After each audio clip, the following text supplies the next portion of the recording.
जय हिंद, वंदे मातरम। स्वागत है आप सभी का फ्री एग्जाम यूट्यूब चैनल पर। दोस्तों, अगर आप बिहार विधानसभा सचिवालय सुरक्षा प्रहरी का एग्जाम देने वाले हैं तो ये वीडियो आपके लिए अति महत्वपूर्ण होगी, जिसमें हमने केवल वही प्रश्न शामिल किया है जो परीक्षा में कई बार पूछे गए हैं। तो इन सभी प्रश्नों को पूरे ध्यान से देखना है।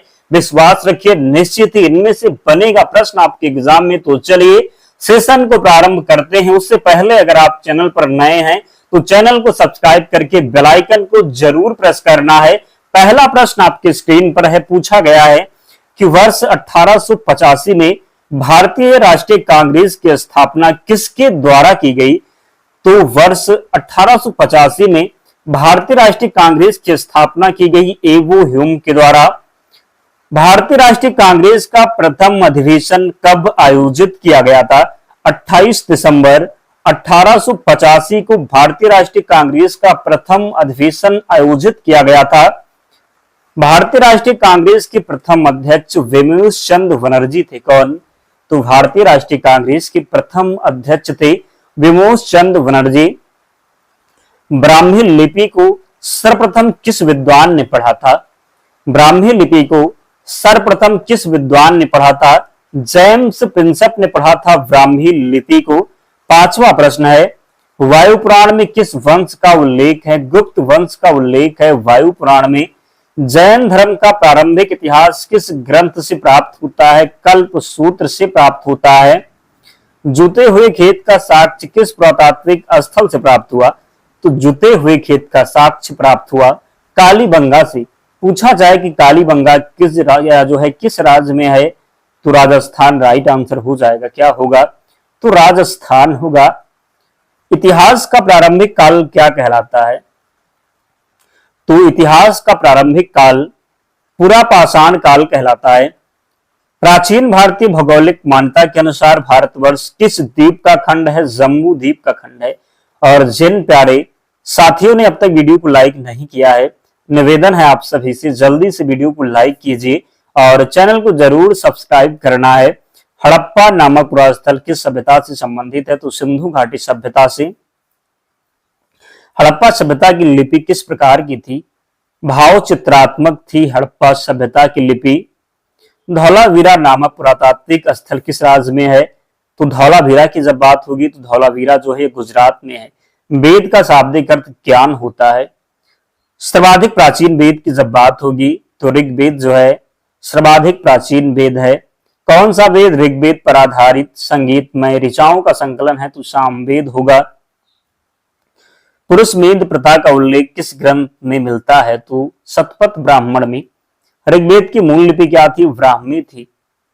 चरक संहिता नामक पुस्तक किस विषय से संबंधित है? तो चरक संहिता जो है ये चिकित्सा से संबंधित है। ऋग्वेद में किसको युद्ध का देवता समझा जाता था? तो इंद्र को ऋग्वेद में जो है युद्ध का देवता समझा जाता था। ऋग्वेद में किसको युद्ध का देवता समझा जाता था? तो इंद्र को। जैन धर्म के संस्थापक की बात होगी तो ऋषभ देव जो हैं ये जैन धर्म के संस्थापक हैं। तीर्थकर शब्द किससे संबंधित है? जैन धर्म से। जैन तीर्थों के क्रम में अंतिम तीर्थकर कौन थे? महावीर स्वामी। 16 महाजनपदों का उल्लेख किस जैन रचना में मिलता है? तो भगवती सूत्र में। जैन ग्रंथ कल्प सूत्र के रचयिता कौन है? तो भद्रबाहु। बुद्ध को ईश्वर के रूप में पूजने वाला बौद्ध संप्रदाय महायान हो जाएगा।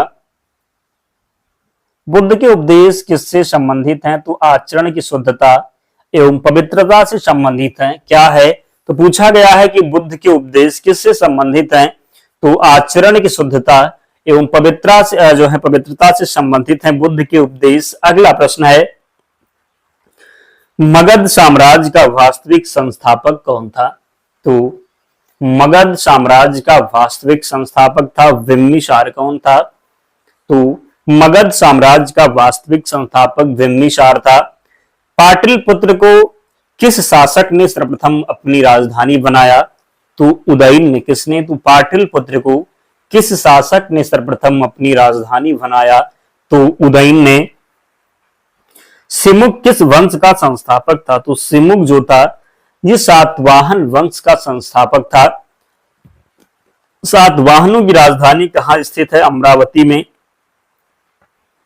किस गुप्त राजा का एक अन्य नाम देवगुप्त था? तो चंद्रगुप्त द्वितीय का। नालंदा विश्वविद्यालय किस राज्य में स्थित है? बिहार में स्थित है नालंदा विश्वविद्यालय। भारत में नारियल की खेती कब से प्रारंभ हुई? सातवाहन काल से प्रारंभ हुई भारत में नारियल की खेती। भारत में सबसे प्राचीन विश्वविद्यालय नालंदा विश्वविद्यालय की बात करेंगे, ये भारत में सबसे प्राचीन विश्वविद्यालय है। मुडेरा का सूर्य मंदिर किस राज्य में स्थित है? गुजरात में स्थित है मुडेरा का सूर्य मंदिर। जगन्नाथ मंदिर किस राज्य में है? तो उड़ीसा में स्थित है जगन्नाथ मंदिर। अंकोर वाट का विष्णु मंदिर कहां पर स्थित है? तो कंबोडिया में स्थित है अंकोर वाट का विष्णु मंदिर। चालुक्य वंश का सबसे महान शासक किसे माना जाता है? पुलकेशिन द्वितीय को। कवि कालिदास के नाम का उल्लेख किस लेख में हुआ? एहोल के उत्कीर्ण लेख में। मीनाक्षी पूछा गया है, मीनाक्षी मंदिर कहाँ स्थित है? तो मीनाक्षी मंदिर जो है ये मदुरई में स्थित है। कहां पर? तो मीनाक्षी मंदिर मदुरई में स्थित है। पंचतंत्र मूल रूप से किसके द्वारा लिखी गई थी? पंचतंत्र मूल रूप से किसके द्वारा लिखी गई थी? तो राइट आंसर होगा विष्णु शर्मा के द्वारा। और बहुत से ऐसे दोस्त हैं वो तो वीडियो को देख लेते हैं, ना ही वीडियो को लाइक करते हैं और ना ही चैनल को सब्सक्राइब करते हैं। आपको नहीं पता हम आपके लिए इतनी मेहनत करते हैं, उन प्रश्नों को इकट्ठा करते हैं जो प्रीवियस ईयर में पूछे गए हैं, काफी मेहनत लगती है, पीडीएफ बनाते हैं ताकि आप कम समय में उन प्रश्नों को देख लें जो आपके एग्जाम में हूबहू मिले। तो आपका भी तो कुछ कर्तव्य बनता है कि आप लोग भी सपोर्ट करें। क्या करना है? केवल अंगूठा ही तो दबाना है, अंगूठा घिसेगा तो है नहीं, तो इतना तो आप कर ही सकते हैं। और एक प्यारा सा कमेंट करके बताना है कि सेशन आपको कैसा लगा, तो आप लोग भी सहयोग करें हमारा। और जो प्रश्न है कि अष्टाध्यायी के रचयिता कौन है? तो पाणिनि है अष्टाध्यायी के रचयिता। पृथ्वीराज रासो के रचयिता कौन थे? चंद्रवरदायी। 10 कुमार चरित के लेखक दंडी हैं। गणित की पुस्तक लीलावती के लेखक कौन थे? तो भास्कराचार्य राइट आंसर होगा। दिल्ली का वह सुल्तान जिसने अपनी आत्मकथा लिखी थी? फिरोज शाह तुगलक। अलाई दरवाजा का निर्माण किस सुल्तान ने करवाया? तो अलाउद्दीन खिलजी ने। अमीर खुसरो ने किस भाषा के विकास में अग्रणी भूमिका निभाई? तो खड़ी बोली होगा क्या? तो अमीर खुसरो ने किस भाषा के विकास में अग्रणी भूमिका निभाई? तो खड़ी बोली राइट आंसर होगा। भारत में मुगल साम्राज्य की स्थापना किसके द्वारा की गई थी? बाबर के द्वारा।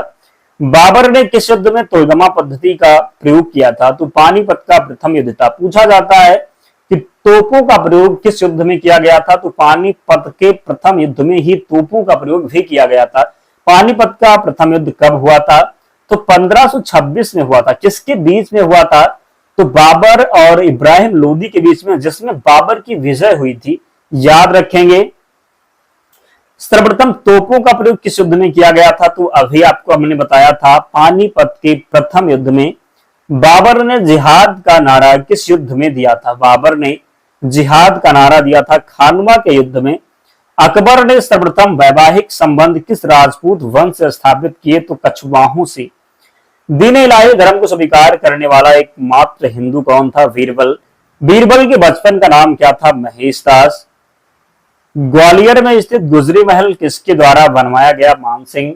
अकबर ने जरी कलब की उपाधि किससे प्रदान की थी? मोहम्मद हुसैन को।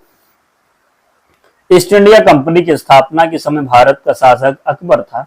अबुल फजल की हत्या किसके द्वारा करवाई गई? जहांगीर के द्वारा।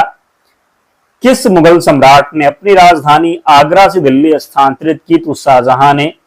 दिल्ली में स्थित लाल किले का निर्माण किसके द्वारा करवाया गया? तो शाहजहां के द्वारा।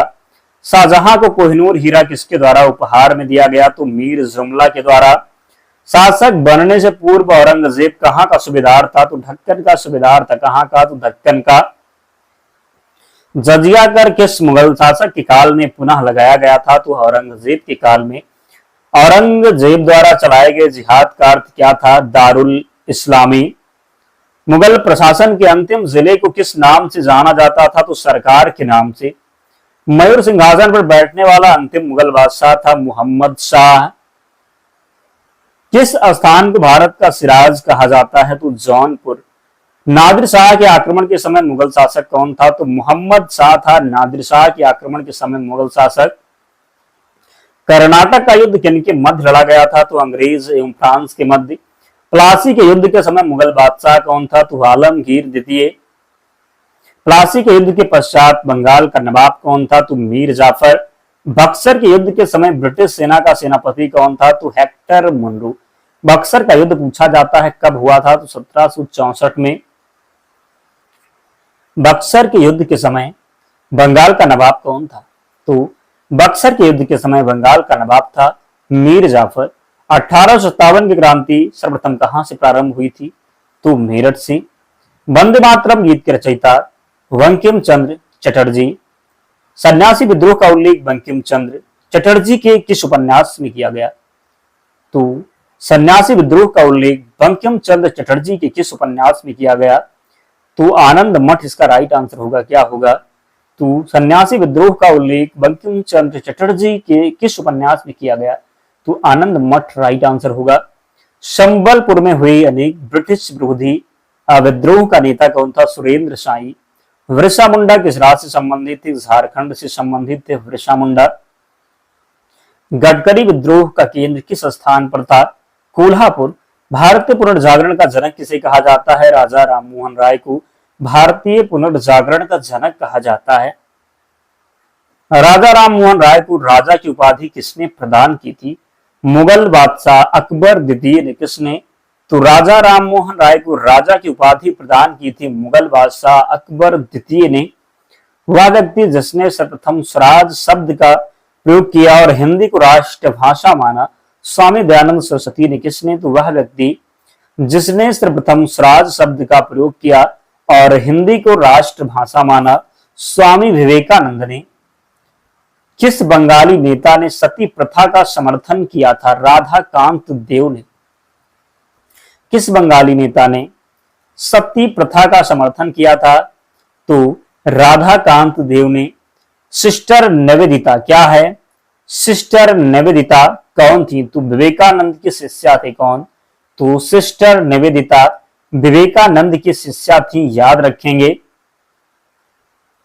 भारत में थियोसॉफिकल सोसाइटी को किसके प्रयत्न से सफलता मिली? तो एनी बेसेंट के। किसके? तो एनी बेसेंट के। विधवा पुनर्विवाह को कानूनी रूप से वैध करवाने में क्या है? तो विधवा पुनर्विवाह को कानूनी रूप से वैध करवाने में किसकी महत्वपूर्ण भूमिका थी? तो ईश्वर चंद्र विद्यासागर। राजनीतिक सुधारों को लेकर विरोध करने वाले पहले भारतीय सुरेंद्रनाथ बनर्जी। आनंद मोहन बोस द्वारा इंडिया सोसाइटी की स्थापना कहाँ की गई? तो लंदन में। भारत संघ के संस्थापक कौन थे? सुरेंद्रनाथ बनर्जी। लखनऊ समझौता का विरोध किसने किया था? मदन मोहन मालवीय ने। अलीपुर षड्यंत्र मामले में अरविंद घोष का बचाव किसने किया था? तो चितरंजन दास ने। भारत में होम रूल लीग की अवधारणा किस देश से ली गई? आयरलैंड। प्रथम विश्व युद्ध के दौरान कौन सा आंदोलन प्रारंभ हुआ था? तो होम रूल क्या होगा? तो होम रूल आंदोलन। प्रथम विश्व युद्ध के दौरान कौन सा आंदोलन भारत में लोकप्रिय हुआ था? तो होम रूल लीग आंदोलन राइट आंसर होगा। सूरत अधिवेशन से प्रकट हुए उग्रवादी उदारवादियों का पुनः एकीकरण किस अधिवेशन में हुआ? तो लखनऊ अधिवेशन 1916 में। अध्यक्ष थे अंबिका चरण मजूमदार। रूस में कम्युनिस्ट इंटरनेशनल की स्थापना किस वर्ष की गई? तो 1919 में। कब? तो 1919 में। महात्मा गांधी को सर्वप्रथम महात्मा के तौर पर किसने संबोधित किया था? रविंद्रनाथ टैगोर ने। गांधी जी की दृष्टि में अहिंसा का क्या अर्थ है? तो सत्य की प्राप्ति का मार्ग हो जाएगा। दक्षिण अफ्रीका में रहते हुए महात्मा गांधी ने किस पत्रिका का प्रकाशन किया था? तो इंडियन ओपिनियन। किसका? तो दक्षिण अफ्रीका में रहते हुए महात्मा गांधी ने किस पत्रिका का प्रकाशन किया था? Indian opinion. महात्मा गांधी को सर्वप्रथम राष्ट्रपिता किसने संबोधित किया था? सुभाष चंद्र बोस ने। अगर आप इन 100 प्रश्नों को केवल याद करते हैं, जितनी वीडियो हमने बनाया है अगर सबको देख लेते हैं, उन सभी प्रश्नों को याद करते हैं, इनमें से प्रश्न बाहर नहीं जाने वाला। पीडीएफ के लिए टेलीग्राम चैनल से जुड़ जाना, लिंक डिस्क्रिप्शन बॉक्स में है, या फिर आप टेलीग्राम पर जाएंगे, सर्च करेंगे फ्री एग्जाम जोन, आपको चैनल मिल जाएगा, ज्वाइन हो जाना, वहां पर आपको सारी पीडीएफ मिल जाएगी। तो जिन्होंने वीडियो को लाइक नहीं किया है, लाइक करके ही जाना है, चैनल को सब्सक्राइब करना है। तो मिलते हैं नेक्स्ट अपडेट में, तब तक के लिए जय हिंद,